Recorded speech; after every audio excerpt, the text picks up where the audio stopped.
Le meilleur de séances radio est maintenant sur We Love Cinéma. L'invité de Flashback cette semaine est le réalisateur Jerzy Skolimowski pour la version restaurée du Départ, en salle depuis le 21 novembre. Jerzy Skolimowski fait partie de cette nouvelle vague polonaise qui a débuté au début des années 60, étudiant à la fameuse école de cinéma de Łódź. Remarqué en Europe grâce à ses premiers longs métrages tournés en Pologne, Skolimowski se voit proposer la réalisation du Départ en Belgique avec Jean-Pierre Léaud en tête d'affiche. Un film énergique et trépidant qui voit un Léaud presque cartoonesque tenter par tous les moyens d'obtenir une voiture pour un rallye qu'il veut disputer à tout prix. Il rencontre alors une jeune femme, jouée par Catherine Duport, qu'il va entraîner dans cette emballante valse automobile, magnifiée par le noir et blanc tranchant de Willy Curran et la musique jazzy de Christophe Komeda, et pour lequel Skolimowski remporta l'Ours d'Or au Festival de Berlin. Nous avons rencontré le cinéaste lors du dernier festival Lumière à Lyon, où il présentait Le Départ ainsi que Walkover, son deuxième long métrage polonais. Good morning, Mr.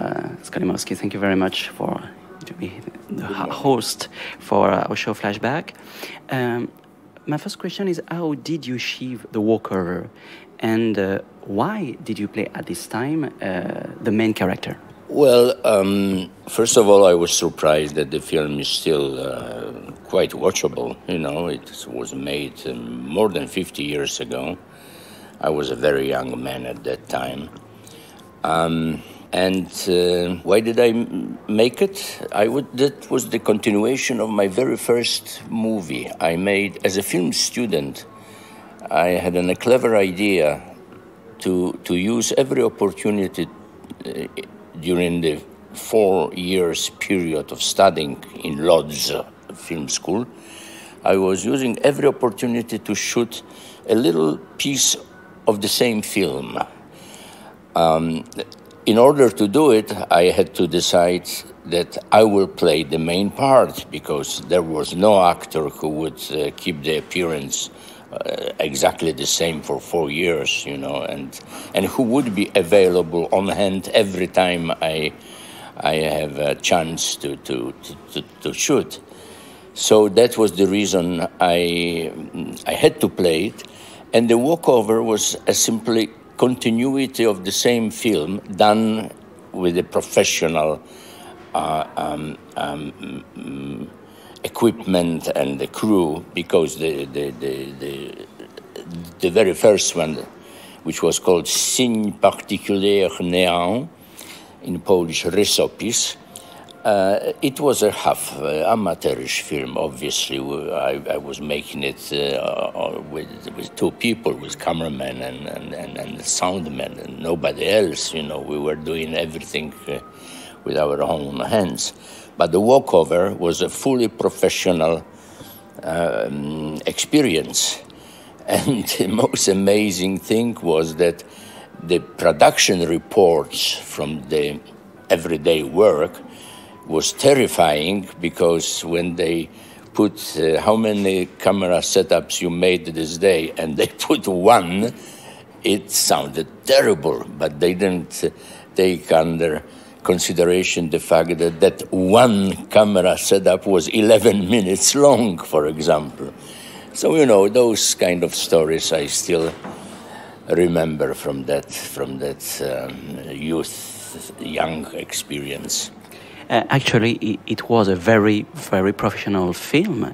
And from this movie, you show a certain taste for virtuosity with this astonishing shot when you are sitting at the table and you start running.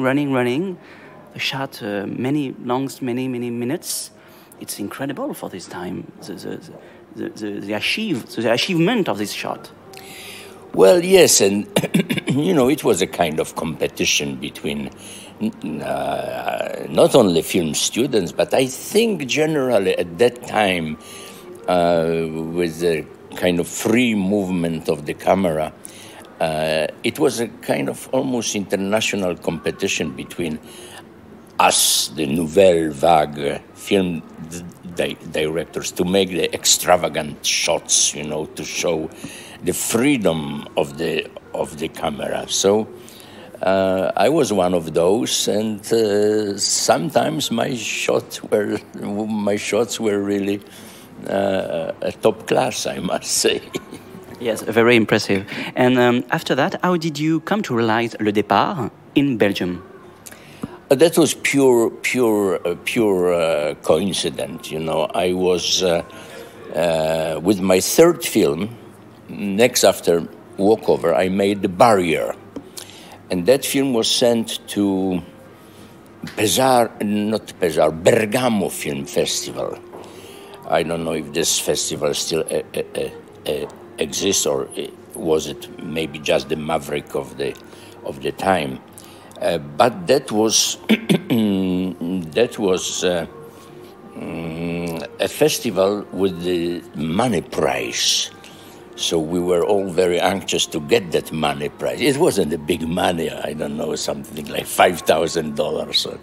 But there were plenty of very well-known people competing for that, including your Claude Lelouch, for example. And I won this festival with The Barrier. And therefore there was a little interest, some interest among film people. What will I do the next? And there were some Dutch people who approached me that I should make a movie in Amsterdam. But since we couldn't communicate, I didn't speak any language at that time. And they, of course, didn't speak Polish, but miraculously they found an old lady, a Belgian lady who spoke Polish. So she was serving as a translator. But those talks took hours and hours and hours, you know, and you know how Dutch people are. They were kind of very tight on the money issues. And suddenly this woman, to my total surprise, said, "Listen, let's not talk to them anymore. They are Dutch, you know, they will never give you any money. I'll do the financing of the film." I said, "How possible?" She said, "Yes, the only condition is that it must deal with the cars. Because my husband," she said, "is a publisher of the automobile magazine in Belgium. So I can get you, you know, some money to make a movie, but it has to deal with the cars." So immediately I got an idea for Le Départ, the young man obsessed with Porsche, and so on and so on. That is how it happened. Quand il pense, quand il me lave les cheveux, comme ça, en silence. Je pense à ma maman.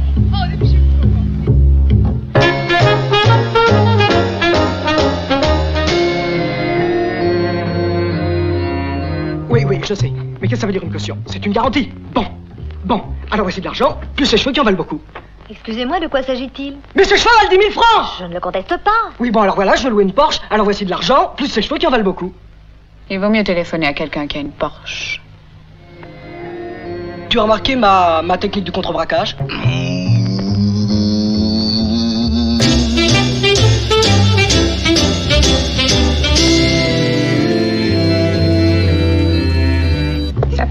Ça passe, la jeunesse. Dehors!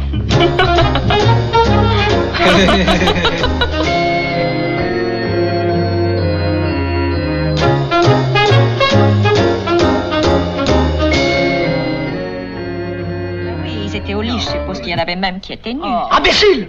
Vous disiez? Non, rien du tout, madame. And this young man is Jean-Pierre Léaud.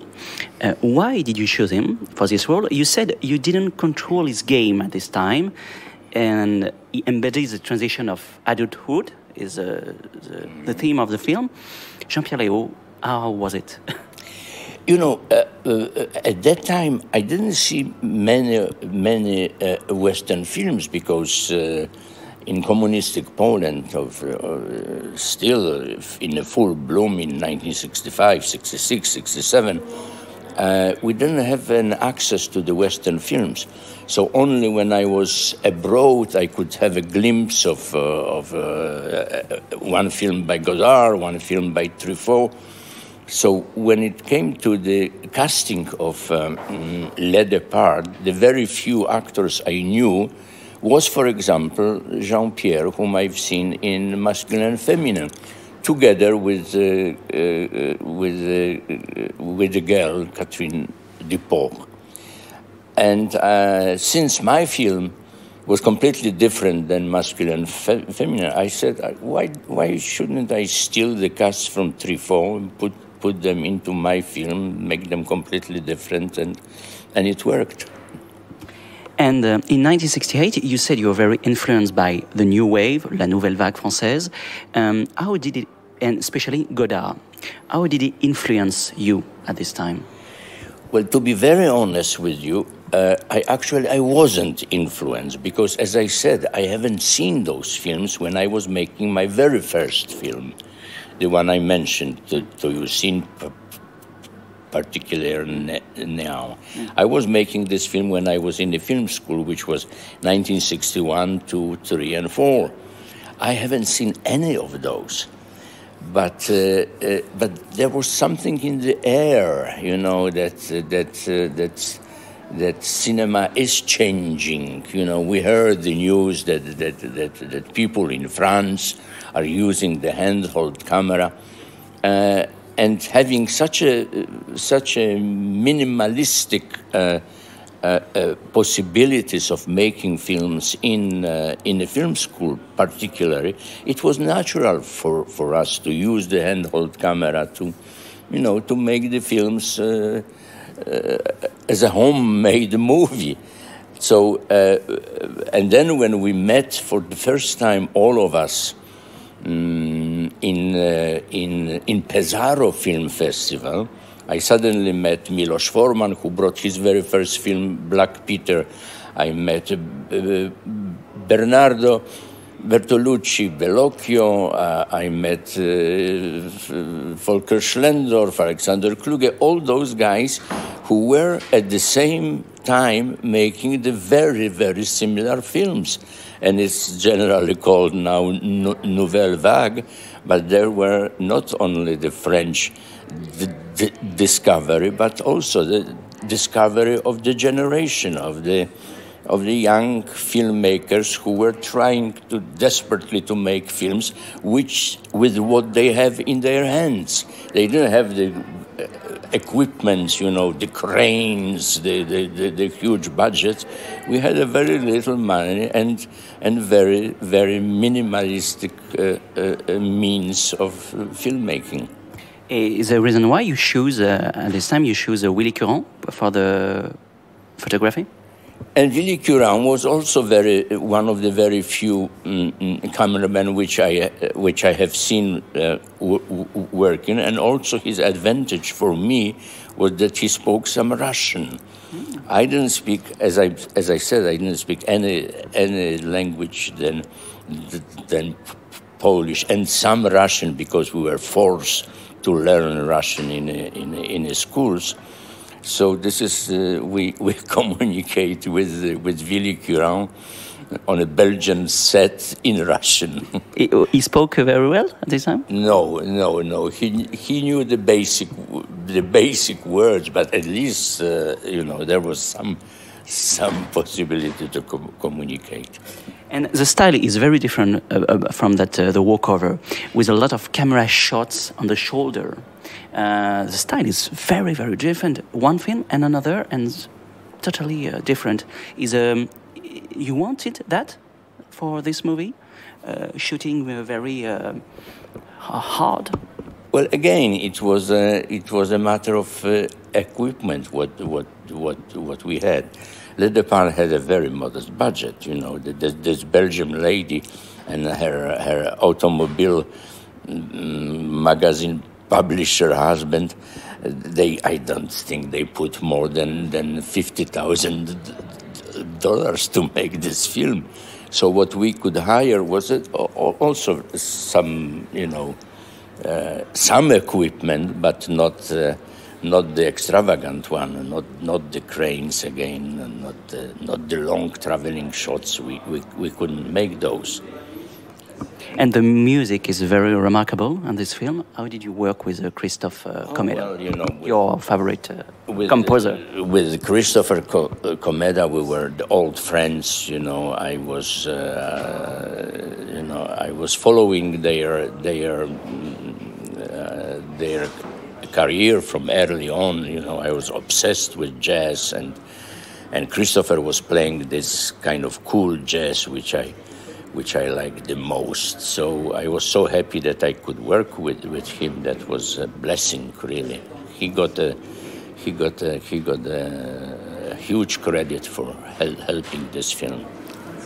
The last question: what is your point of view of these two films 50 years later? Now, when you watch now, what is your idea of this movie? Of those films? Yes, of those two films. Well, I can admire the efforts of the young men, and of course now when I shot kind of big budget films and different films and here and there, I can say that probably I got the maximum what I could at that time with the means I had in my hands. I couldn't do anything better, so bravo Skolimowski of 20 years, being 20 years old. Bravo too, thank you very much. Thank you. Un grand merci à Marion Echard de Malavida pour la réalisation de cette interview. Je rappelle que le départ est en salle depuis le 21 novembre dans sa version restaurée.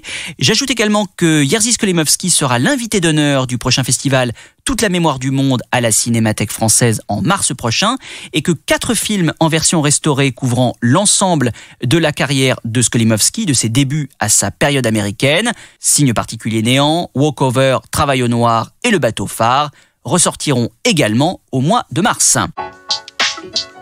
Retrouvez l'ensemble des contenus séances radio proposés par We Love Cinéma sur tous vos agrégateurs de podcasts.